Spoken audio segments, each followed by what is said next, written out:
WhatsApp guys, আসসালামু আলাইকুম রহমতুল্লাহি ওয়া বারাকাতুহু। কেমন আছেন সবাই? আশা করি ভালো আছেন। তো আমি আলহামদুলিল্লাহ ভালো আছি। তো আজকে নতুন আরেকটা ভিডিও নিয়ে আসলাম আপনাদের মাঝে। আশা করি আমার সম্পূর্ণ ভিডিওটা দেখবেন। আর যদি আমার ভিডিওটা ভালো লাগে তাহলে আমার চ্যানেলটাকে সাবস্ক্রাইব করে দিবেন। আমি আরো সামনে এগিয়ে যাইতে চাই আপনাদের সহযোগিতায়। তো আপনারা সবাই জানেন যে আমি প্রবাসীদেরকে নিয়ে কথা বলি, প্রবাসীদেরকে নিয়ে ভালো মন্দ কথাবার্তা আমি সবসময় বলে থাকি।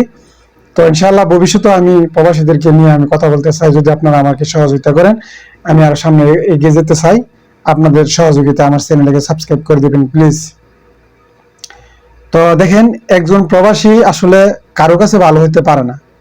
একজন প্রবাসী যত টাকা কামাই করুক না কেন, যত টাকা কামাই করুক না কেন, সবার কাছে, যেমন ফ্যামিলির মা বাবা ভাই বোন আত্মীয় স্বজন আছে, কারো কাছে কিন্তু একজন প্রবাসী ভালো কখনো হতে পারে না।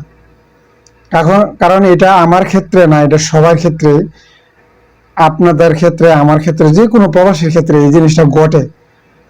দেখা গেছে একটা সময় আপনি টাকা দিতে দিতে দিতে দিতে মানে সবসময়, মানে প্রত্যেকটা মাসে মাসে আপনি আপনার ফ্যামিলিতে টাকা দেন, আপনার ভাই বোন বন্ধু বান্ধব যারা আছে সবাইকে আপনি টাকা পয়সা দেন। কিন্তু হঠাৎ করে দেখা গেছে একদিন এক সময় আপনি বুঝে গেছেন যে আপনার টাকার দরকার। যেহেতু আপনার ফ্যামিলি, আপনি বিয়ে শাদী করছেন, আপনার ছেলে মেয়ে হইতেছে, তখন আপনার টাকার দরকার। তখনও আপনি তো একটু মানে বুঝাই না টাকা পয়সা ফ্যামিলিতে দিবেন, তখনই আপনি ফ্যামিলির কাছে কারো কাছে আপনি ভালো হবেন না, কারো কাছে আপনি ভালো হবেন না।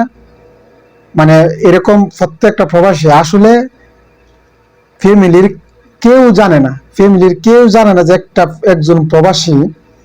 একজন প্রবাসী কতটা কষ্ট করে, কতটা কষ্টের বিনিময়ে টাকা উপার্জন করে এবং টাকা ফ্যামিলিতে পাঠায়। ওই জিনিসটা যদি একবার চিন্তাধারা করতো তাহলে কিন্তু প্রবাসীদেরকে এত কষ্ট দেয় না। তো আসলে আমার ভিডিওটা এই কারণে করা যে আমি আশা করি যে আমার প্রবাসী ভাই যেখানে আছেন না কেন সবাই অত্যন্ত ভালো আছেন।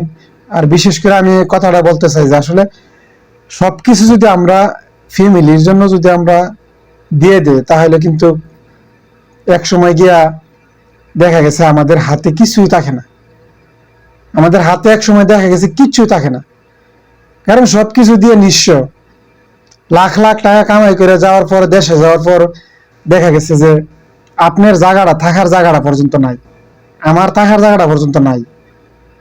তো ওই জিনিসগুলো আসলে আগে থেকে বোঝার দরকার, আগে থেকে আসলে জিনিসটা মাথায় রাখার দরকার যে আসলে আমি কি করতেছি। আমি কি টাকা যেটা বেতনটা পাই, দেখেন একজন প্রবাসী এই যে ঈদের মধ্যে পর্যন্ত ছুটি কাটায় না টাকার জন্য। আমি নিজেও এটা করি।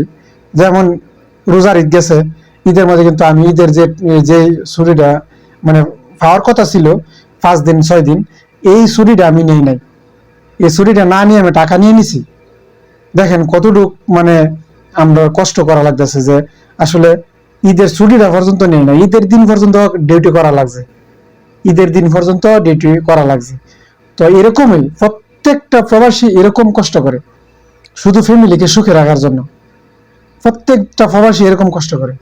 তো আজকে কষ্ট করার পরে যদি দেশে যাওয়ার পরে যদি ভিটাটা পর্যন্ত আমার নামে না থাকে, সব ফ্যামিলির নামে চলে যা, তো এর চেয়ে কষ্ট এই পৃথিবীর বুকে আর হতেই পারে না।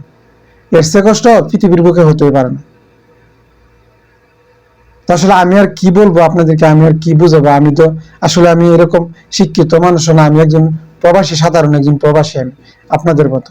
এই কারণে আমি একজন ভুক্তভোগী।